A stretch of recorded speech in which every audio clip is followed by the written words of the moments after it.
샬롬 할렐루야. 마태복음 22장 37에서 39절이요.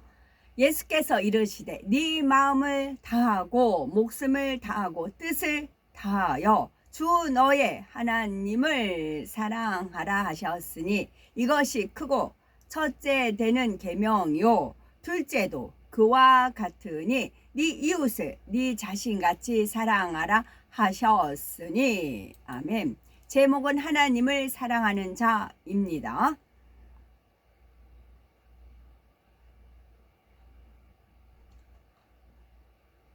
하나님을 사랑하는 사람은 먼저 하나님을 첫째로 사랑합니다. 교회와 세상의 양다리를 걸치고 타협하며 사는 사람들도 하나님을 사랑한다고 말은 하지요. 하나님보다 가족이나 명예, 권세, 물질 등을 더 사랑하면서도 나름대로는 열심히 교회를 다니기에 스스로 하나님을 사랑한다 생각하기도 합니다. 그러나 이는 하나님께서 원하시는 사랑이 아닙니다. 하나님보다 더 귀히 여기는 어떤 것이 있다면 하나님께 대한 사랑이 진실한 것이 아닙니다. 예를 들면 어떤 사람이 간절한 소원이 있어서 쉬지 않고 기도하며 금식하고 철야를 합니다. 뜨겁게 충성도 하고요. 그러다가 은혜와 감동이 임할 때는 눈물로 사랑을 고백하기도 하지요. 그런데 시간이 지나서 자기 뜻대로 되지 않으면 변질되어 버리는 경우가 많습니다. 서운하여 불평의 말을 쏟아내고 기도도 충성도 충성도 안 하는 것이죠. 쉬어버리는 것이지요. 이는 하나님보다 자신을 더 사랑하는 것이고 하나님을 사랑한다는 말 자체가 진실이 아닙니다. 하나님을 사랑한다는 고백이 진실이 되려면 세상 어떤 것보다 하나님을 사랑해야 합니다. 다니엘의 세 친구가 우상 앞에 절하지 않으므로 풀물불 가운데 던져질 위기에 처했습니다. 이때 그들은 무엇이라고 고백합니까? 다니엘서 3장 17에서 18절에 만일 그럴 것이면 왕이여 우리가 섬기는 우리 하나님이 우리를 극렬히 타는 풀무 가운데서 능히 건져내시겠고 왕의 손에서도 건져내시리이다. 그리 아니하실지라도 왕이여 우리가 왕의 신들을 섬기지도 아니하고 왕의 세우신 금 신상에게 절하지도 아니할 줄을 아옵소서 했지요. 전능하신 하나님이 구원하실 줄 믿을 뿐 아니라 혹시 그리 아니하실지라도 즉 불에 타서 죽는 한이 있어도 하나님을 서운케 할 수는 없다는 것입니다. 곧 이들에게는 자기 생명보다 더 귀한 것이 하나님이라는 말이지요. 우리는 과연 이러한 고백을 할 수가 있으신지요? 독생자를 내어주신 하나님의 은혜를 생각할 때 내 생명보다 아버지를 주를 더 사랑합니다. 이렇게 진심으로 고백할 수가 있으신지요? 이런 사람은 범사에 자기의 생각이나 자기의 계획을 앞세우지 않고 말씀과 기도로 하나님의 뜻을 먼저 구합니다. 내가 원하는 것, 내가 좋아하는 것보다 하나님께서 기뻐하시는 것을 택하지요. 자기에게 유익이 되는 것보다 하나님의 나라에 유익이 되는 것을 구합니다. 어디에 있든지 무엇을 하든지 하나님을 기쁘시게 하고자 하며 하나님의 마음과 하나님의 뜻을 늘 먼저 생각합니다. 주의 종이라면 장로, 권사라면 마땅히 이런 마음이어야 된다는 말이지요. 하나님을 제일로 사랑하여 범사에 하나님을 기쁘시게 하는 삶을 산다면 하나님께서도 그냥 받고만 있지 않으십니다. 잠언 8장 17절에 나를 사랑하는 자들이 나의 사랑을 입으며 나를 간절히 찾는 자가 나를 만날 것이니라 하신 대로 하나님을 첫째로 사랑한다면 하나님도 우리를 최고로 사랑해 주시지요.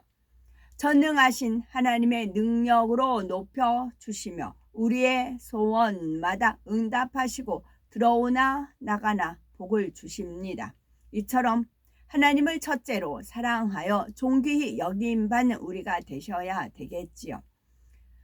하나님을 사랑하는 사람은 둘째로 자신을 영으로 인도하는 주님을 사랑합니다. 그냥 좋아하고 사랑하는 것이 아니라 중심으로 사랑하게 되지요. 세상 사람들은 이해할 수 없겠지만 주 안에서 주님과 양떼의 사랑은 어떤 사랑보다도 진합니다.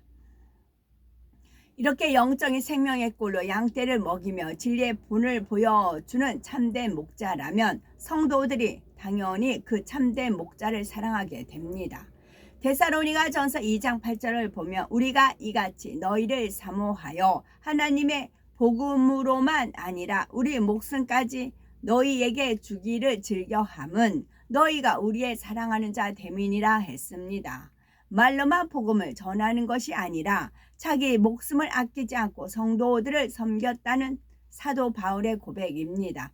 그래서 갈라디아 지방의 성도들은 할 수 있다면 사도 바울에게 눈이라도 빼어주고 싶어 할 정도였습니다. 또한 사도 바울을 돕는 제자들 역시 바울을 지극히 사랑했지요. 로마서 16장 4절에 저희는 내 목숨을 위하여 자기의 목이라도 내어놓나니 했고, 빌립보서 2장 30절에 저가 그리스도의 일을 위하여 죽기에 이르러도 자기 목숨을 돌아보지 아니한 것은 나를 섬기는 너희의 일에 부족함을 채우려 함이니라 했습니다. 이처럼 바울의 제자들은 바울을 위해 목숨까지 아끼지 않을 정도로 진실하게 사랑했던 것입니다. 이 제자들에게는 스승의 아픔이 곧 자신의 아픔이었고 스승의 소원이 곧 자신의 소원이었지요. 바울이 감옥에 갇혀 있을 때는 곁에 있어 힘과 위로를 주기도 했고 혹은 바울의 마음으로 교회들을 찾아다니며 성도들의 믿음을 다지기도 했지요.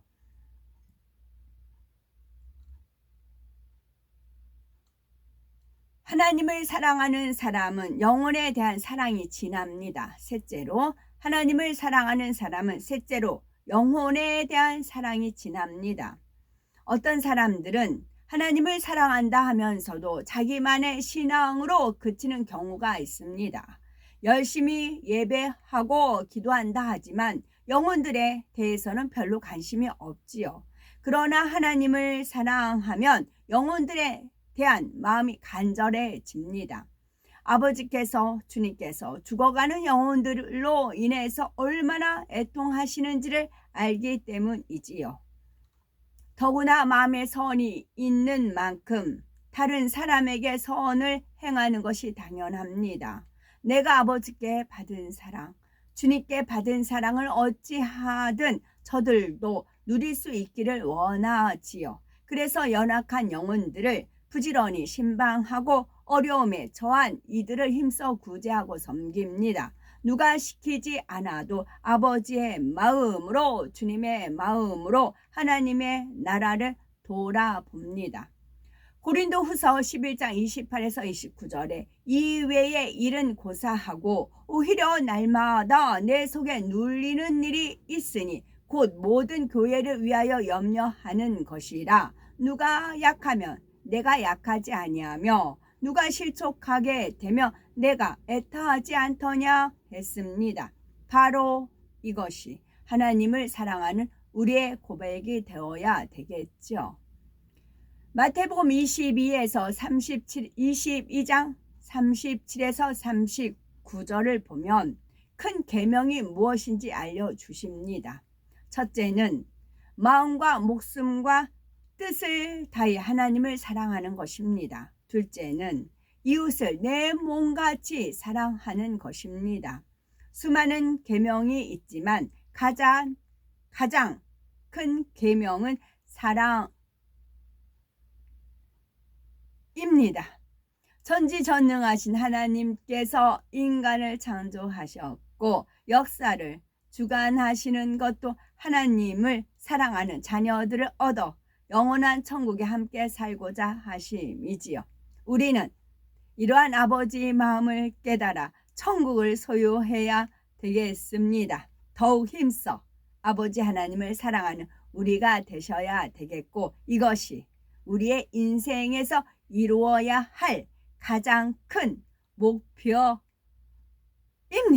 아멘. 또한 우리는 직분을 온전히 감당하고 하나님을 첫째로 사랑하고 주님을 사랑해서 하나가 되며 영혼들에게도 사랑을 행하시고, 그래서 우리가 있는 곳마다, 우리가 가는 곳마다 하나님께서 영광을 받으시며 하나님의 나라가 더 크게 확장되기를 바랍니다. 아멘.